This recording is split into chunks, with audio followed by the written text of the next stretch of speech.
Hello, howdy y'all. How is everyone today? Are you getting ready for the long weekend? It's noon on Tuesday, June 28th, which must mean it's time for another episode of the Mediavine Summer of Live. I am your host, Jenny Guy, welcoming you here. Thank you so much for being here and for supporting us. It also means that according to the calendar, we are a full month into our fourth annual Summer of Live and almost exactly halfway into the year 2022.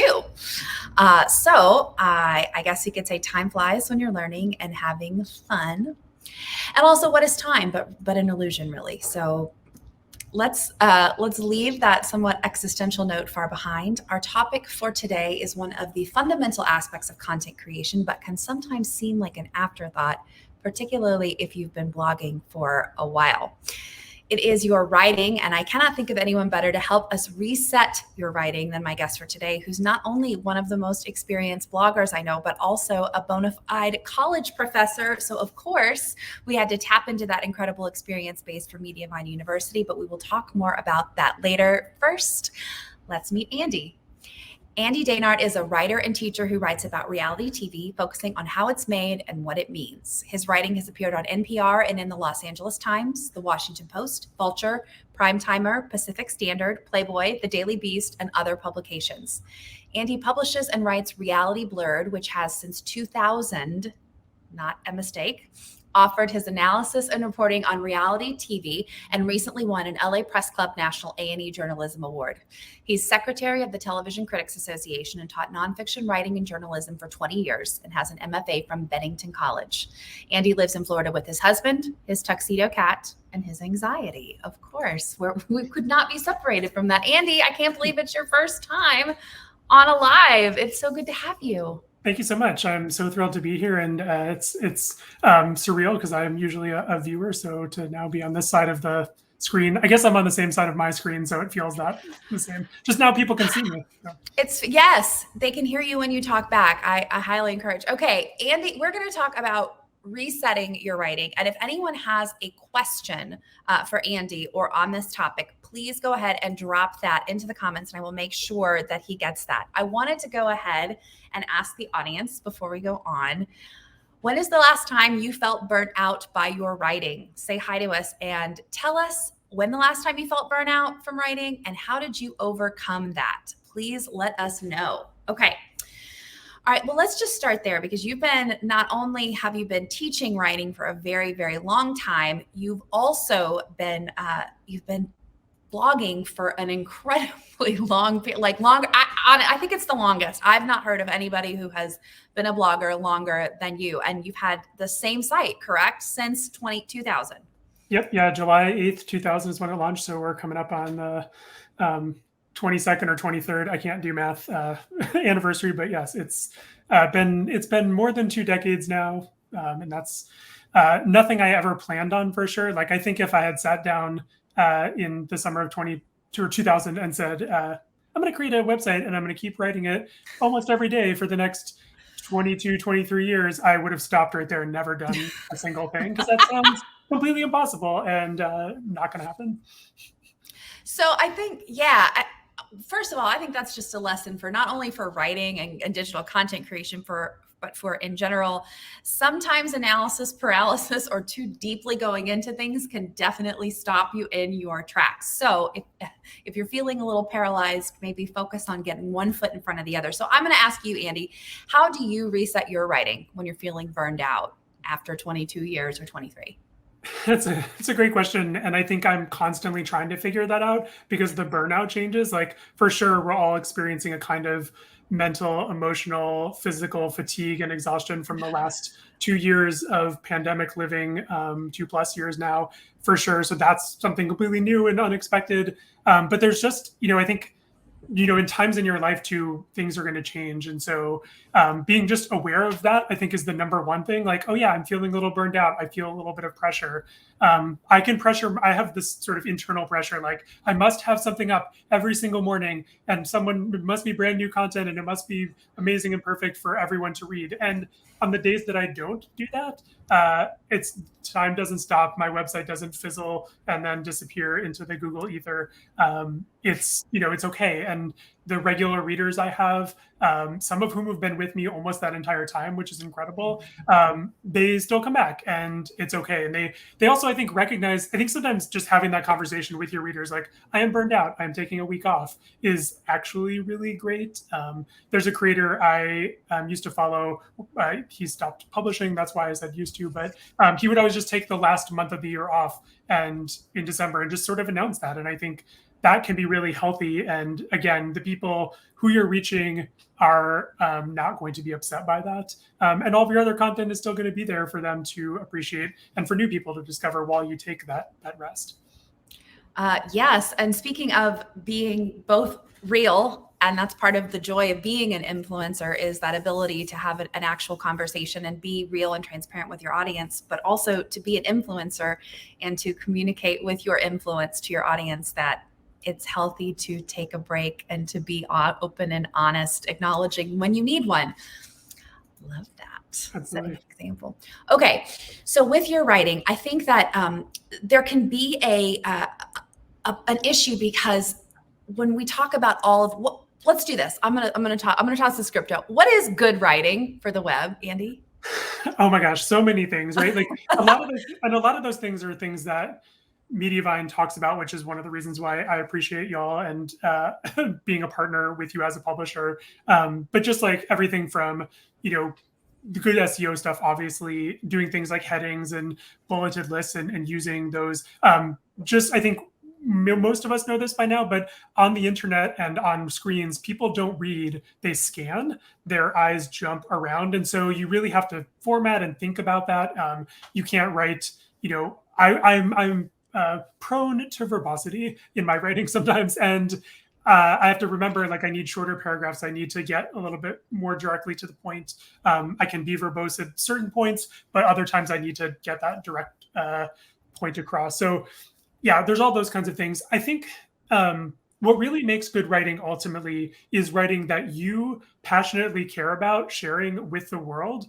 And that is what's going to translate to people and make them be loyal, dedicated, excited, enthusiastic readers of your stuff. If you don't have that kind of care or concern that you're putting into the words that you write, people are going to see that. And we've all Googled something, right, Jenny? Like, and you have an answer and you find this article and it's just like SEO keywords and sentences that don't even make any sense, or maybe they make sense, but they're just like, there's nothing there. And you find your answer, but like, why would you ever go back to that site? Because they gave you an answer, but like, there's no human there. There's no personality. There's no point of view. So having all of those things, I think, can not only invigorate you as the person who has to create this content daily, weekly, monthly, whatever your schedule is, but also really just get your, again, readers engaged by what you're sharing. I think that if somebody wanted to read all recipes or Wikipedia, they would, and that's fine. That's not the person that you're necessarily after. So write for that person who wants your personality. Okay, so that is absolutely beautiful and enables you to bring your unique and authentic self. But here's the thing. How do you take the SEO and blend it with the passion? Because you've got to have both. And I think that especially for somebody who's been around since 2000 publishing, you've gone through the live journal where you're just stream of consciousness writing and you're not thinking about SEO. And of course you're writing the things that you want to write, but how do you blend those things together? Yeah, I will be honest, since I was raised in the web pre-SEO, pre-thinking about any of this, like I published my first site on blogger.com and hosted it on Tripod for a little bit of time. And my very first posts, which are still live, you can go see them, are literal paragraphs, because it was more of a link blog. Like I would have a headline and a snarky paragraph, and I would send people off to find other stuff. So I've totally lost my train of thought getting back into this nostalgia of No, you were taking a trip down. So if we're taking those SEO things, if we want our content to be discovered, right. but we also want to be passionate. I think for me, what happens for me at least is that I always lead by something that I'm interested enough in writing about that's got to come first. If the SEO comes first, then you're losing some piece of that magic. And I'm not saying don't pay attention to that or don't figure out like maybe an angle or a direction to take that the keywords or competition guide you by. I don't know if I do a good job of that all the time. And I will say that sometimes I actually try to do that really well. And then I'll write something and I'm like, this is going to be amazing. And it'll rank. And then like no one will read it. And then I'll just like write something that's just like I'm fired up and I'm angry about something. So I'll respond to it and I won't pay attention to keywords or anything. And that will, be read by 50,000 people in a day. And so I can never predict how people are going to respond. So I think there's so much there is stuff you can do. But I think also recognizing that you can't do everything and that, especially if this is going to be sustainable for you, you want to start from a place of caring about it. And if you're writing a site with a niche, which I think most Mediavine publishers are, that niche is probably something that you care about in some way. And so how do you let that show through in the things that you're writing on the site? I think that's great. And I think it's that it's a balance, just like so many things, just as we preach at Mediavine that ads have to be a balance between your income and your user experience. It can never flush all the way one way or the other, or you're going to lose out on something. It's the same with SEO. And there's a way to marry those together. Just because you might not get the #1 post on Google for chocolate chip cookies doesn't mean you shouldn't write the post if your audience is asking to hear about your chocolate chip cookies. And I just want to bake some freaking chocolate chip cookies, bake them and write about it. Exactly. #1, And there is something too, like even if you're not ranking for something, that sometimes I think those pieces can be valuable. Obviously, you link to other content from your popular and most highly ranked stuff. And people who find and read that, whether they're your regular readers or new readers, might then discover something that's not ranking at all, but still shows off that thing you care about. It's like, I know everyone has their own chocolate chip cookie recipe, but you'll never know what happens with mine. And like, because I put, molasses and cherry juice and vinegar in mine, and it's amazing. That's not a real recipe. Don't try that. That's disclaimer. I'm gonna have to get out my measuring spoons after this live and just see let's just throw some stuff in and see what happens. Why not? Let's have fun. Okay, so how can you make good content better? Let's talk about optimization, because I think, and this is definitely something that will apply when you've been publishing for a long time. We've got people coming in and chiming in saying 2004, 2010, many, many years. So there's a lot of content living on those sites. Let's talk about how you can improve that content. Yeah, I would say when you go back and read it, one, just sort of notice how you're responding as a reader. It's obviously something you wrote. If you have been blogging for maybe, a little bit of time, you might have the experience that I sometimes do where I Google a question and the answer is actually something that I wrote because I've forgotten that I wrote it. So if I think sometimes we forget what we've written. So if you go back and read it, just notice how you read it as a writer. What paragraphs are you skipping over? What are you thinking about while you're reading it? What questions are coming up that maybe aren't answered? So that's one thing.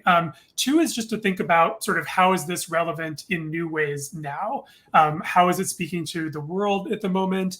How is it speaking to people's needs at the moment? And how could you maybe shape it a little bit around that to respond to what people might be looking for? And again, that's not about completely rewriting it or rethinking, the entire angle. If that's the case, like maybe you're writing something new. But I think part of that too is what we were talking about earlier, is to find some of those old things and maybe bring a little bit more of your personality to it and a little bit more vulnerability. And I want to just take a quick tangent down a vulnerability street for a moment, which yes. I know that word is popular and I strongly believe in it. And the work that I do as a writer, as a teacher, as an internet person, like I love connecting with other people and people's vulnerability online, whether that's on TikTok or on their blogs. That's, helps me. Like I really appreciate seeing that. I also recognize that as a white cisgender man, like for example, I have a different status on the internet than people of color and women, who get a lot more criticism, critique, hate, and other things directed toward them. So when I'm saying vulnerability, I'm not saying just put everything out there, make yourself completely open to attack in every angle. Like, don't do that to yourself. Share what you're comfortable with, but look to see where you can connect your humanity to other people. It might be an example of, like, I'm using a lot of cooking examples, even though I rarely cook and I don't run a cooking blog. But like, maybe it's like you're kneading dough and you're just talking about getting the stress of your day out, right? You don't have to say what that stress is. You don't have to talk about what your job is, but it's just like a little bit of piece of yourself. Instead of just saying like knead the dough, it might be like, pound that dough like it's the person that just, cut you off at the red light, like happened to me today. Not that, violence toward your dough, okay. Not okay elsewhere. You really to be clear, we're not advocating for violence against like dough or other humans, but yes. Just I told you we were taking a tangent. I really have gone way off track. So feel free to pull me back here. Yeah. No, you're doing great. I think that it's a really important note that vulnerability and transparency can look very different depending on where you're coming from. And so whereas you're saying my vulnerability looks like this, your vulnerability may look completely different, and that's fine. Yeah. And I think that comes to depending upon your niche and your topic, right? Like my niche is about reality TV, but I'm thinking about, like I can connect that to things that I care about in the moment, to things that are happening in the world. And sometimes that comes up on shows. So I talk about that. And so it's like, it's going to really vary depending upon the type of content that you're writing. But honestly, like when I teach workshops and when I help other writers, more often than not, like in conversation, they will say things about what they wanted to write. And then my answer will just be, just write that. It's like the thing you're thinking or saying when you're talking about your writing, put that in your post, put that in your, in your Instagram captions, whatever you're creating. Just kind of let that out there instead of holding it inside. Because I think that's probably something that you want to share. You might just be hesitating a little bit. Very helpful, getting closer and closer to the core of who you are. I love that. Yeah. Okay, this is a pretty basic question, but it's something that I think anyone who's been sitting there with a flashing cursor on either a social media platform or a Google Doc or wherever you do your writing in your WordPress dashboard, whatever it is, how do you figure out what to say? It's a great question. And again, like I think it's largely just sort of what your response is. Like, why are you even writing that thing in the first place? And to a degree, I think this is where having a niche matters, but also having a point of view matters. Right? My niche is reality television, but my point of view is not celebrity gossip. So there's some great sites, including Mediavine publishers, who cover all of everything this person said on Instagram about this person and the drama of the Real Housewives and all that. And I can find that very interesting, but 99.9% of the time, that's not what I care about. And that's not the point of view that I'm bringing. The point of view I'm bringing mostly is like, how is this show made? What's happening behind the scenes? How is that affecting how I see it as a viewer, how it affects other people? So sometimes I'm writing behind the scenes stories. Sometimes I'm just reacting to a show and saying like, this looks really sketchy. Like it sounds like they recorded a lot of this dialogue later, and that's why it doesn't feel real to me. So that's my point of view that I can bring. And so it's not just like sitting down and writing about the show. It's sitting about and writing about the show through the lens that I have chosen. And that is interesting to me at the moment too. That's so smart. And I love taking something, again, all of these things are ways of setting yourself apart in a field that can be really, really crowded. Because I think every content creator has heard it's overdone, it's oversaturated, you can't set yourself out in the field, you're never going to be a successful content creator. But the thing that you have that nobody else has is your point of view and your unique brand, which nobody else can have. So if you can bring that to the table. Yeah, that's the thing that I think will get you excited to get out of bed in the morning. If you're just waking up and trying to create content to compete with people with more staff or more money or who've done this for 10 years, like why do that, right? You want to have something that really does speak to the core of you in some way. And also recognize that can change. Like I'm sure I haven't done this exactly, but if you go back through 22 years of Reality Blurred's archives, you will notice that how I approach things changes. The kind of stuff I do has changed. The way I've written about shows has changed. I've changed. I've learned a lot. Some things I regret writing, some things I regret writing a couple of days later. Sometimes it's 10 years later, and I will just realize that my approach is different now. So recognize that you don't have to do the same thing every single day for the next 22 years. Otherwise, again, that might not actually happen. So it's okay to shift and change, and your readers will follow you. I mean, there are writers who go from writing nonfiction to fiction, and some of their readers follow, and then they find new audiences too, and that's a pretty dramatic shift. So you don't have to change your reality TV website into a chocolate chip cookie website overnight, but if you bring more of your new interests in and sort of find new ways to talk about it, I think that will be successful for you. Yes, and identifying what that unique thing is that you're bringing to the table early on, and again, that can change, but if you're tying back every piece that you're writing in some way to that core brand or core point of view that you have, it's just going to give that nice continuity and enable you to have a body of work that really speaks to what you set out to do in the first place. Yeah, absolutely. Okay, how do you get your readers to stick around? Because we all know, and I think your topic is people are Googling and people are popping on your site for a hot second and then probably piecing out after not too long. So how do you keep them sticking around and clicking around? Yeah, I think this for me relates to point of view, but to bring it into the writing world, I think it's about voice. I think it's about having a recognizable and human voice that people can connect to and then want to read more of. Have you had the experience, Jenny, where you're reading a novel and then you find yourself thinking that way as you're, right? Like you're really into that, or you might even go see a movie and then it's like you go see a Fast and the Furious movie and you get in your car and I get in my Prius and I want to move the little shifter like I'm driving fast, even though it doesn't do that. So yeah, you have this sort of sense of a voice. And that's what you, I think, want to do in your writing is have a clear sense of your identity in the words themselves. And it's hard to do that as a writer, just say what is my voice? It's easier to kind of notice it in other people. So maybe just start being aware in creators that you like, what are they doing? Some creators use a lot of explicit language and swear a lot, and that's and that may be a turnoff to some people, but it may just be oh my gosh, that's me too. So that's just one kind of word choice. Some people use very literary, flowing, lyrical language. Other people are much more logical and direct to the point. And then some people combine all of those things in different ways, and that's what your voice is ultimately, is the combination of how you put words and sentences together and how they reflect you. So the more you can find that voice and find yourself, I think the more people will recognize oh, there's a person here. And I'll just say too, I think sometimes people hesitate in this moment, talking about explicit language. It's if I use a swear word that I use every day in my real life, will someone stop, never read my site again? That is a possibility, but at the same time, are they your reader at that point too?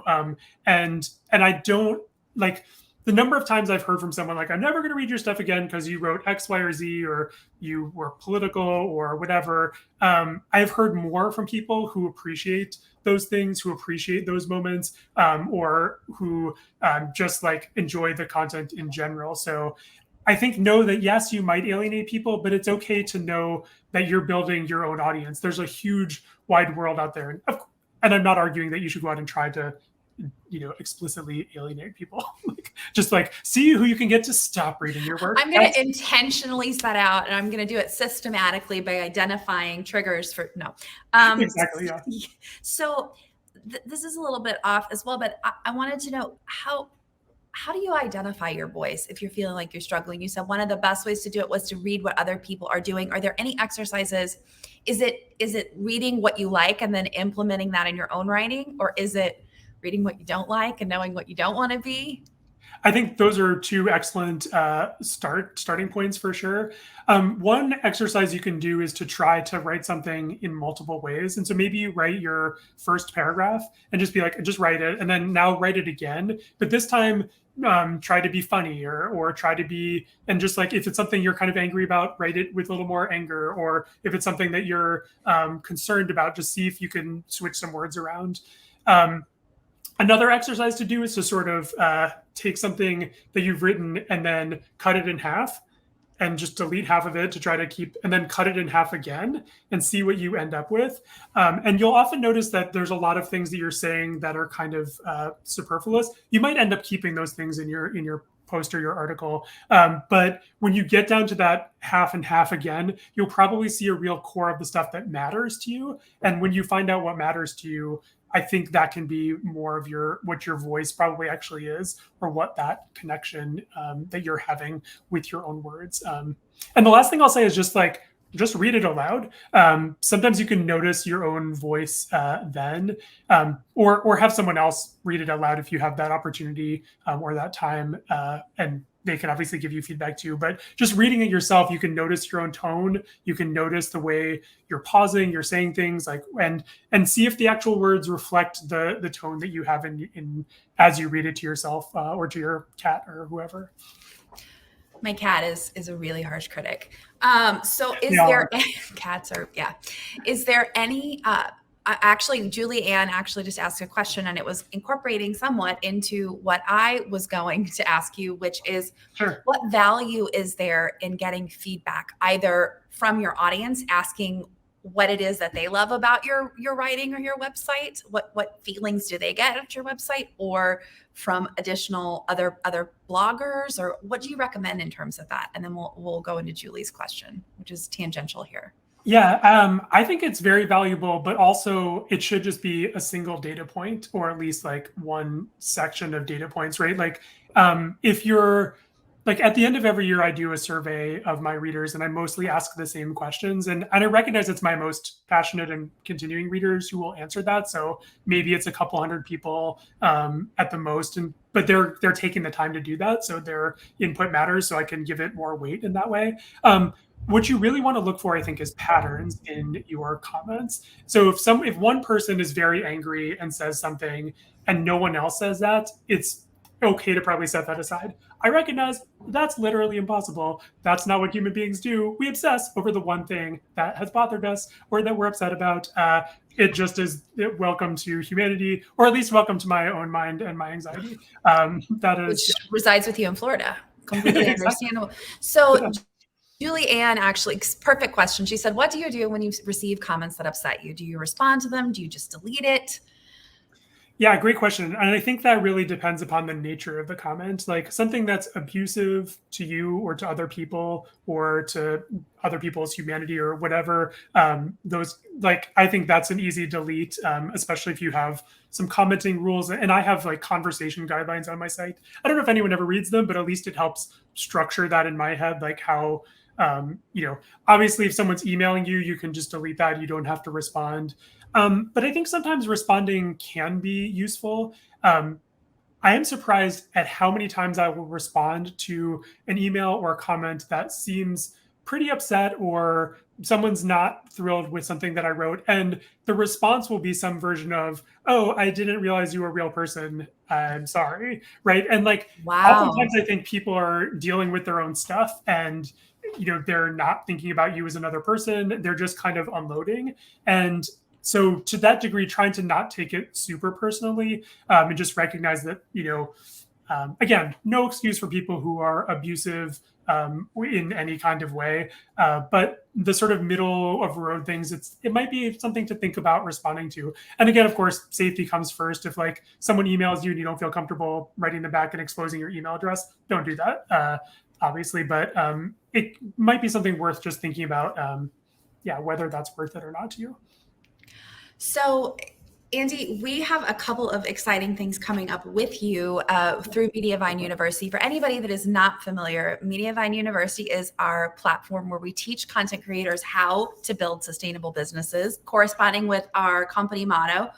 And it is run through a platform called Mighty, and we have one course up there already, which is growing traffic. We have another one coming up soon, and Andy has a couple of coming up. One is going to be centered all around this topic, and it is a workshop that is Monday, August 15th through Friday, August 19th. Will you tell us about this workshop and what we're going to have to offer for our lucky participants? Yeah, absolutely. I think the first thing to know that unlike the first course and maybe many courses that you're used to online, this is going to be a live, synchronous. We're all going to be on the screen at the same time talking to each other, small group workshop. We're limiting it to 10 people. And the goal of it as a writing workshop is really to help each other in community make our writing better. I have a lot of strategies, techniques, tips, work, readings. We're going to do a lot during that week. We're going to share a lot with each other, and with the goal of doing some revision of some stuff you have, doing some new things, generating ideas. But it'll be a chance to literally talk and for me to give you feedback and for other people to. When I teach these kind of workshops, I think of myself as a participant because I am a writer too. Like I may have more experience blogging than some people, for example, or doing journalism or whatever I'm teaching a workshop about. But everyone is bringing something to the table, and I always learn from other people, and that is really kind of a magical connection that we can create in those just 5 nights. And it'll be at 7 p.m. Eastern for about an hour every night for those 5 nights. We'll probably linger for about 10 or 15 minutes afterwards if you want to ask some questions, but that's the goal for that workshop. And I'm really excited about the chance to connect with some other Mediavine publishers and people who are really excited about writing and want to maybe reconnect with that thing that they used to, like that passion that they used to have, or maybe it's just that you're new to this and you want to really like get a foot off too. Like I think all of those, anyone in those situations will benefit from this. It's super exciting to have that small group connection and be able to have access to somebody with as much experience as you, as well as other publishers potentially from different niches, to get feedback from people who are devoted to the same thing that you are, right? Yeah, and I think that's what I'm super excited about too. Like when I've taught undergraduate creative writing classes and we've had a poet who's in a nonfiction class, the stuff that they bring to their writing as a poet can influence the people who are like me, who are more journalistic, right? So like, whether we have food bloggers or parent bloggers or TV or entertainment, like all of us, I think will probably get things from each other. And I will bring as much of myself and the resources that I have to share to that group and give you as much feedback as you want during that week to really help you out. So that is an exciting thing that's coming up. It'll be August 15th through the 19th, and that will have 10 people in it. There's a cost for that one because we are committed to paying every one of our professors. And this is going to be a live class where attendance is required.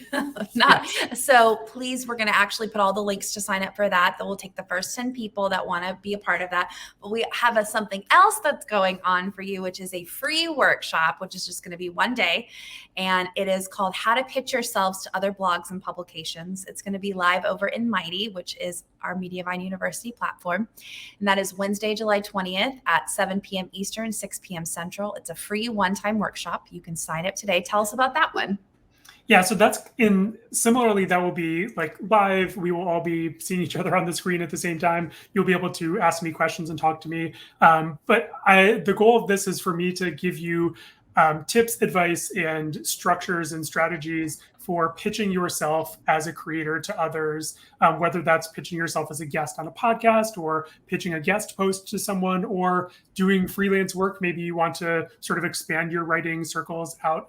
I will give you those strategies all to do all of that stuff. So we'll be, again, live. There'll be hopefully a vibrant chat group, and then we can talk there, and we can also ask questions of each other, in addition to sort of like a little mini presentation and some exercises and stuff that you can take away with you to be able to do this in the future too. So I'm excited about that. And if you're sort of curious about how these live classes work and aren't really sure, like that's a good opportunity. Again, like it's, we're doing this at one time. If you can't make it at that time, I'm sorry from the bottom of my heart. Hopefully we'll do more at other times too. But I think having the chance to be face-to-face and really engage with each other makes that worth it. Yeah, I think that we know that not everyone will be able to make both of these. That's okay. The goal of Mediavine University is to offer different learning styles and different opportunities so that however you want to learn, whatever you have time for, you're able to do it either at your own pace or at the same time, providing community. So the first step for all of these, we're dropping links in the comments, and we'll also have them in our helpful resources doc. But the first step for all of it, if you haven't already, to head over to the platform, which is Mighty, and create a profile for yourself. It's absolutely free to do that. You'll have access to the community, and you'll also be able to register for Andy's free workshop that is happening in a few weeks. That's Wednesday, July 20th. And you can go ahead and register for that there. And then check out some more information about Writing Reset. Again, that's going to be limited to the first 10 that want to sign up. It's a paid 1-week course where you'll get personalized time with Andy and your fellow classmates. So make sure you sign up today. So go ahead and check that out. The cost for that is $500. It's 5 days in a row, an hour plus each night. You're going to come out. Andy, what will you walk away from the August course? What is going to be there for you when you walk away? Hopefully so much that it's impossible to summarize in just a few minutes, but some really specific things. Like, we're going to be doing some revisions of some past work that you've done. We're going to specifically look at your about section or your about page and talking about your site, which will help you sort of rethink your niche, your focus, your point of view, how you share that voice. And so we'll be doing some revision and work on that. We'll be generating a ton of ideas. So I'll give you templates for doing that. And then also doing some, just look at your current and new work and workshopping it with each other. That's why we're calling this a workshop. So you'll share it with the whole group, maybe in some small groups too, and get feedback from me and from the other participants too about how to improve that. Like, the entire goal of this is to be supportive, helpful, and connect with each other to really make your writing better. So yeah, I'm hoping that's what everyone will come away with, is just a sense that they're really empowered, ready, and you have a bunch of stuff like that you've revised or are ready to write coming out of those 5 days. So we're solidifying the voice that we've been talking about. We're solving the writer's block. We're resetting. So all of that's going to happen in that week. But in the meantime, like I said, first step is going over to Mighty, creating a profile, and to give it a little test run, sign up for How to Pitch Yourself to Other Blogs and Publications. That's going to be Wednesday, July 20th at 7 p.m. Eastern, 6 p.m. Central. And then if you're already sold on Writing Reset, which is Monday, August 15th through Friday, August 19th, go ahead and sign up there. Start in Mighty. If you have any questions for us, please feel free to email us. We are at university@mediavine.com. You can also ask questions live at Mighty. There's all different ways to reach us. Andy, thank you so much for being here. And in case you want to see us next week, we are actually going to be off. We're taking the week of the 4th of July off. So our next episode of the Summer of Live is Tuesday, July 12th. We'll be at the same bat time, same bat channel, noon Central, 1 p.m. Eastern. I will have Sam Seeley and Nicole Johnson, both of Mediavine, and we're going to be talking about Growth with Grow, which is using our audience engagement framework to grow your audience, your revenue, your relationship with all of your readers. All of that's going to happen. It's going to be here in 2 weeks. In the meantime, go check out Mighty, go make yourself a profile and check out Andy's courses, and have a very happy and safe holiday weekend. Andy, thank you. Thank you so much, Jenny. I look forward to seeing y'all. All right. Bye, everyone.